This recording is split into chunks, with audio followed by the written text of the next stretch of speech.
उस ओर देखे राजकुमार, हमने एक क्षण भी अश्व से अपनी दृष्टि ओझल नहीं की। आदेश यज्ञ के अश्व पर दृष्टि रखना था सेनापति। आप लोग यहाँ क्या वनगमन कर रहे हैं? अश्व के पीछे ही गमन कर रहे हैं राजकुमार। ये क्या आपको अश्व दिखाई दे रहा है?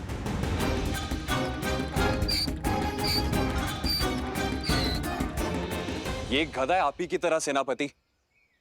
आप अयोध्या लौट जाइए। सैनिकों, हमें शीघ्र ही अश्व ढूंढना होगा। भैया औषधि नहीं, हम अभी नहीं ला सकते। वो देखो, पर्वत पर सैनिक है, हम पकड़े जा सकते हैं। सर्वप्रथम हम स्वर्ण कमल लेकर आते हैं, फिर इसको पास के किसी गांव में छुपा देंगे।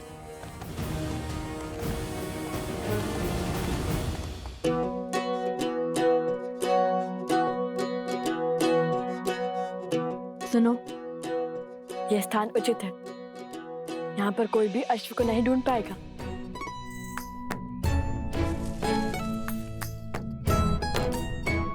अब ठीक है, अब तुम खाओ पियो विश्राम करो, लेकिन ध्वनि मत करना, ठीक है?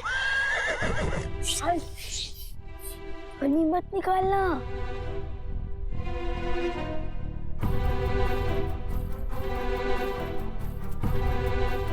चलो।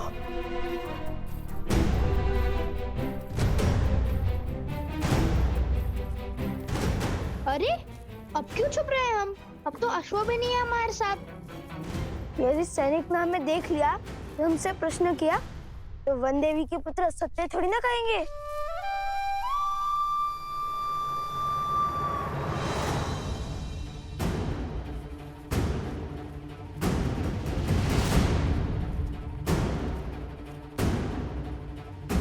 त्रिवेणी धाम निकट ही है, शीघ्र चलो।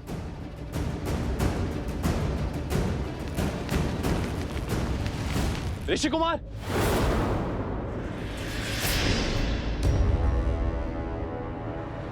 भागो! अरे रुकिए ऋषि कुमार।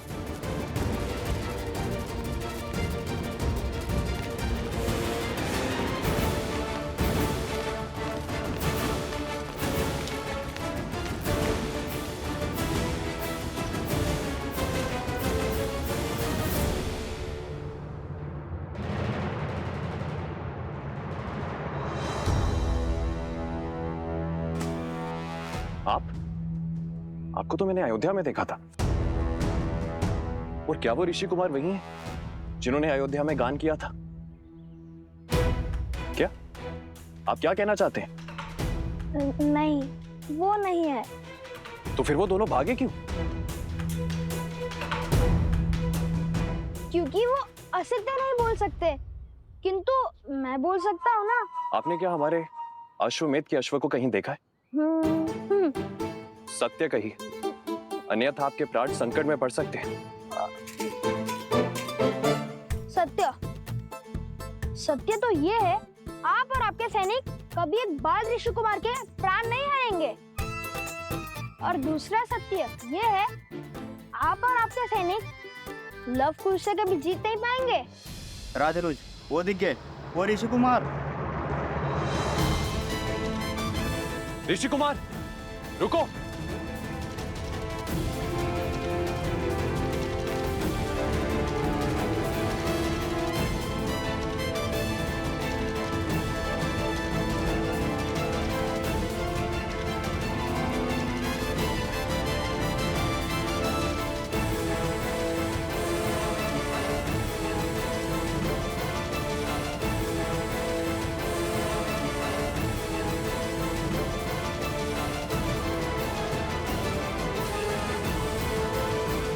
यही छोड़ सकते हैं, किंतु रन छोड़ना कायरता तो नहीं होगी ना?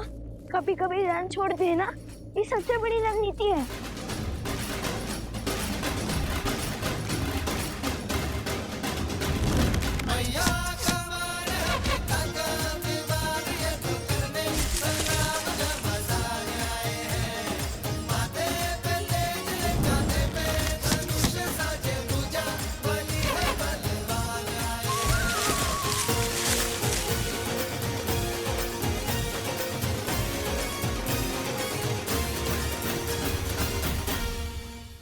सैनिकों, शीघ्र हटाओ इसे।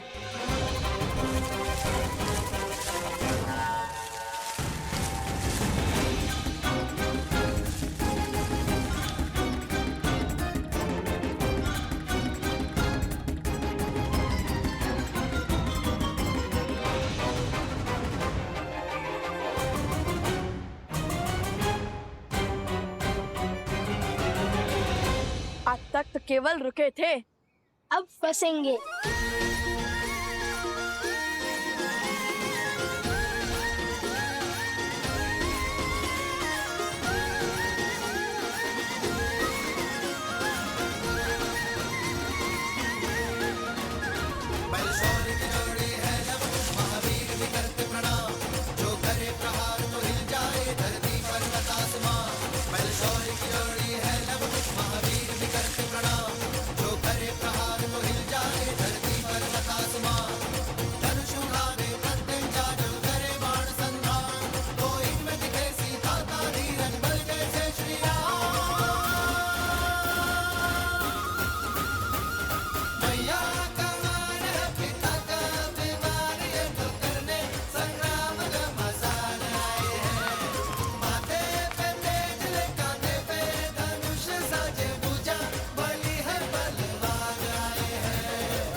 बस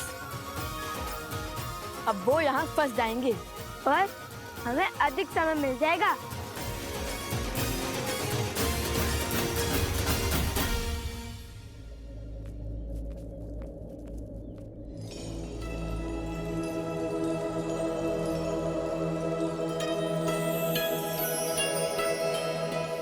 अंततः हम त्रिवेणी धाम पहुंच गए। वो देखो तमसा, वो देखो सोना, और वो जो दाहिने ओर से आ रही है वो है सप्तगंडिका, जहाँ तीनों नदियों के मिलने का स्थान है, इसलिए ये त्रिवेणी है। अति सुंदर भैया, क्या रूप है इस त्रिवेणी धाम का।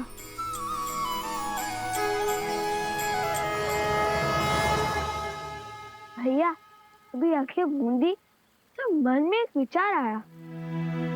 हमने अश्व को तो छुपा दिया, किंतु उसकी रक्षा के लिए किसी को नहीं छोड़ा। चल हम शीघ्र अतिशीघ्र सारे स्वर्ण कमल एकत्रित कर कर चलते हैं, ताकि किसी के वहां आने से पहले हम अश्व तक पहुंच सके।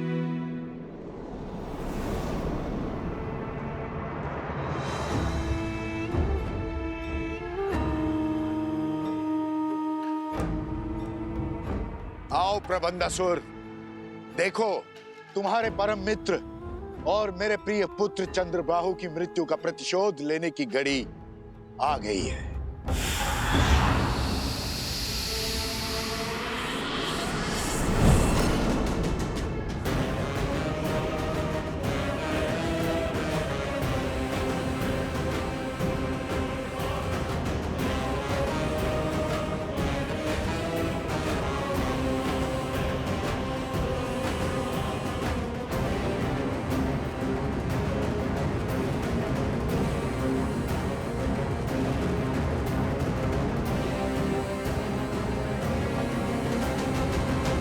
महाराज सहस्त्रमुख रावण की जय।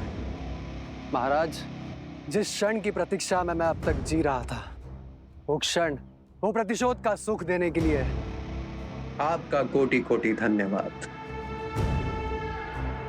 धन्यवाद मुझे नहीं, उन बालकों को दो, वही तो है इस सुअवसर के सूत्रधार।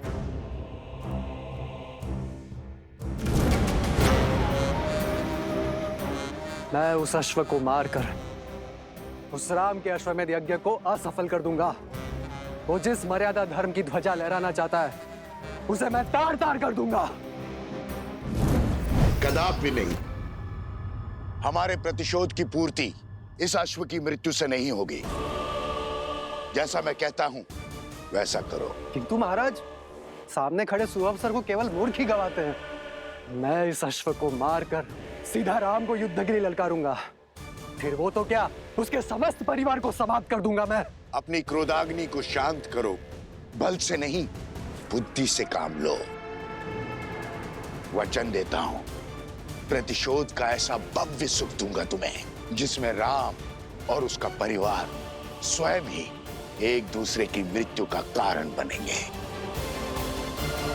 सोचो, एक बार में सबको मारने में आनंद आएगा या उन्हें स्वयं ही एक एक करके एक दूसरे को मारते हुए देखने में आनंद आएगा।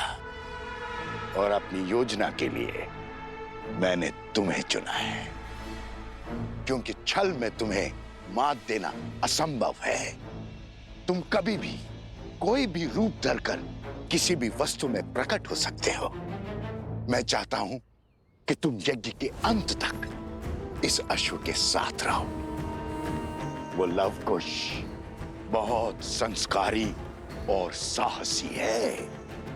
तुम मेरे साथ मिलकर इस अश्व को इक्ष्वाकु वंश के अंत का साधन बनाओगे। परंतु महाराज, किंतु परंतु यद्यपि कुछ नहीं सुनना है मुझे।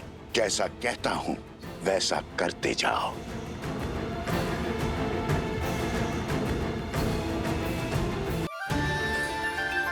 माता पिता के लिए संतान के प्रेम से मूल्यवान और कुछ नहीं हो सकता, फिर चाहे वो देव हो या दानव, मानव हो या पशु।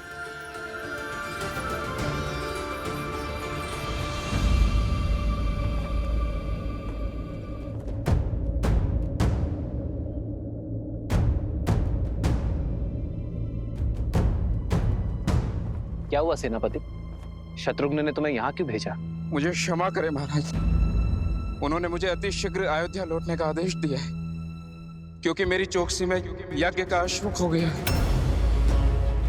अश्वक हो गया?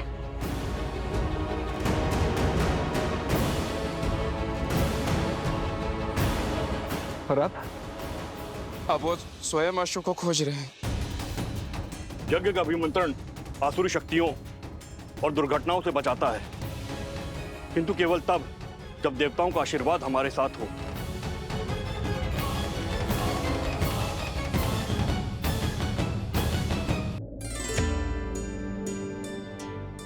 यज्ञ का अश्व लव और कुश ने पा लिया है।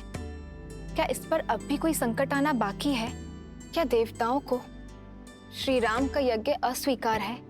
उद्देश्य की पूर्ति हेतु बाधाएं तो मार्ग में आती ही हैं।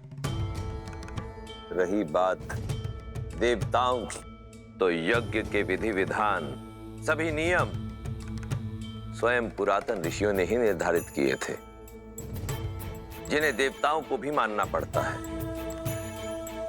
क्योंकि ये विधि विधान ही तो हैं जो मानव समाज का आधार है। अर्थात श्री राम के जीवन की पीड़ाएं अभी तक समाप्त नहीं हुई। नहीं प्रिय गणेश, ऐसा नहीं कहते, क्योंकि मेरे आराध्य नारायण ने तो अवतार ही संसार की पीड़ा भोगने के लिए लिया है। मैंने तो केवल एक बार समुद्र मंथन में विषपान किया था, परंतु मेरे आराध्य तो प्रत्येक अवतार में भिन्न भिन्न प्रकार के विष का पान करते हैं। परंतु जैसे मैंने विष के प्रभाव को अपने शरीर में व्याप्त नहीं होने दिया, वैसे ही मेरे आराध्य ने भी विष के प्रभाव को अपने तपोबल, अपने सिद्धांतों को विचलित नहीं करने दिया। केवल एक भिन्नता है महादेव, आपके कंठ में विष रोकने के लिए मैंने अपनी शक्ति का प्रयोग किया था, किंतु यहाँ राघव और सीता के पास तो साथ का भी सुख नहीं है।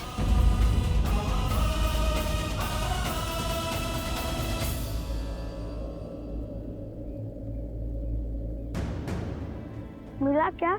स्वर्ण कमल छोड़िए, मुझे तो साधारण कमल भी नहीं दिख रहा। ठंड के कारण तो कुछ भी दिखाई नहीं दे रहा है। चलो तनिक समीप चलकर देखते हैं।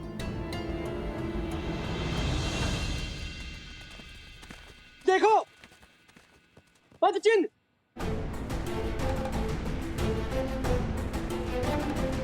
अरे अरे रुक जाइए, ये कोई छल है।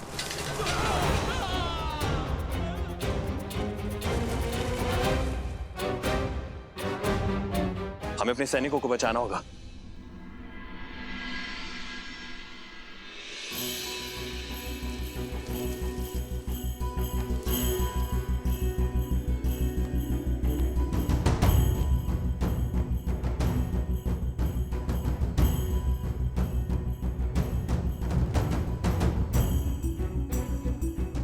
यहाँ भी नहीं है।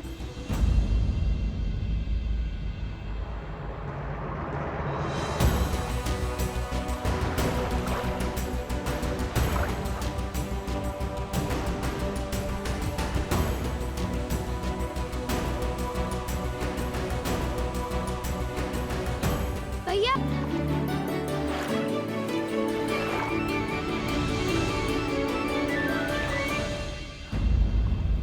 हाँ, कमल तो है, किंतु स्वर्ण कमल नहीं।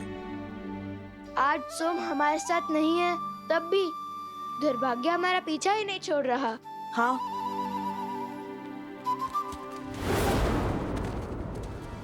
लगता है वो लोग समीप आ रहे हैं। ना जाने कहाँ होगा ये स्वर्ण कमल। सावधानी से आगे बढ़ो, अवश्य आगे भी कोई छल हो सकता है।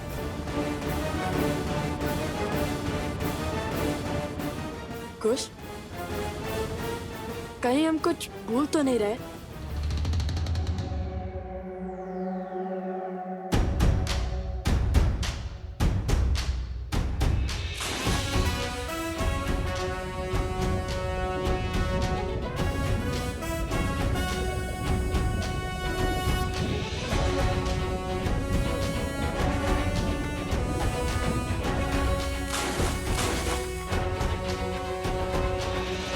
लो, अब तो स्नान भी कर लिया, अब तो मिले स्वर्ण कमल।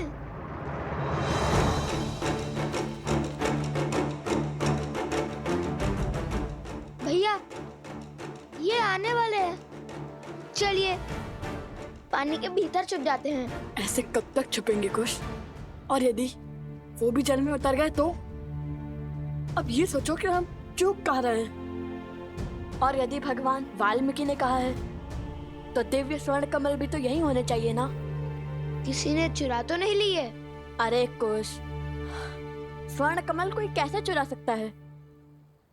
उनके रक्षक तो स्वयं यक्षराज कुबेर हैं, कुबेर।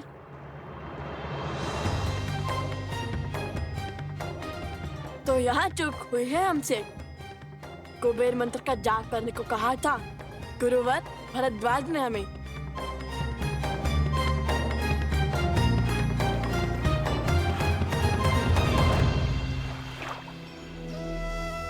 ओम श्रीं ह्रीं क्लीं श्रीं क्लीं विद्येश्वराय नमः।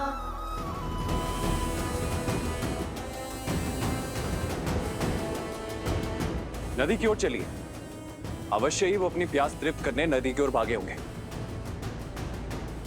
ओम श्रीं ह्रीं क्लीं श्रीं विद्येश्वराय नमः।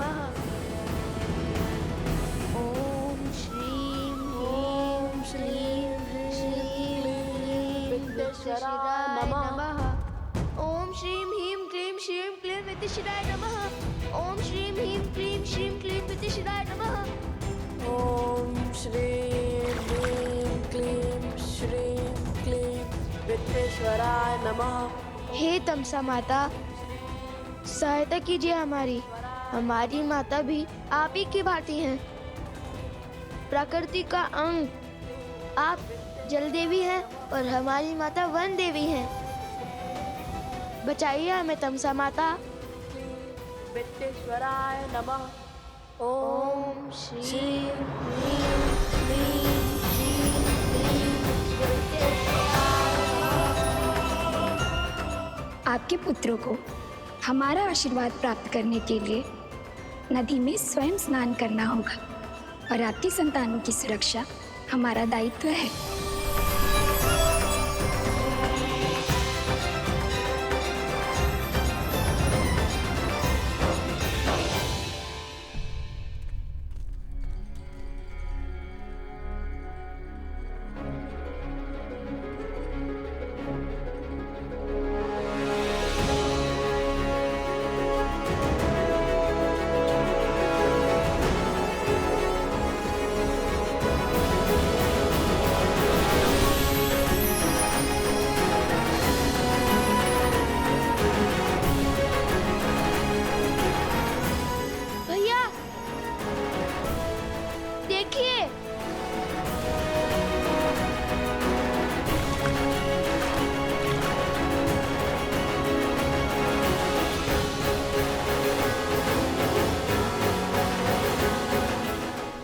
ये तो कुबेर की नगरी अलोकापुरी का द्वार है।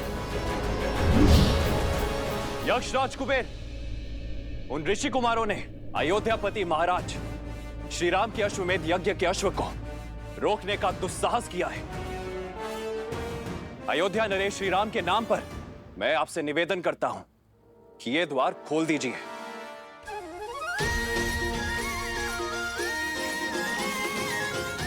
ये तो अवश्य ही यक्षराज कुबेर की नगरी आलोकपुरी लगती है। ठीक वैसा ही है ना जैसा हमारे गुरुवर ने पढ़ाया था। भैया महल का द्वार खुल चुका है, चलो भीतर चलते हैं। यदि कोई मिला तो उनसे स्वर्ण कमल का पता पूछ लेंगे।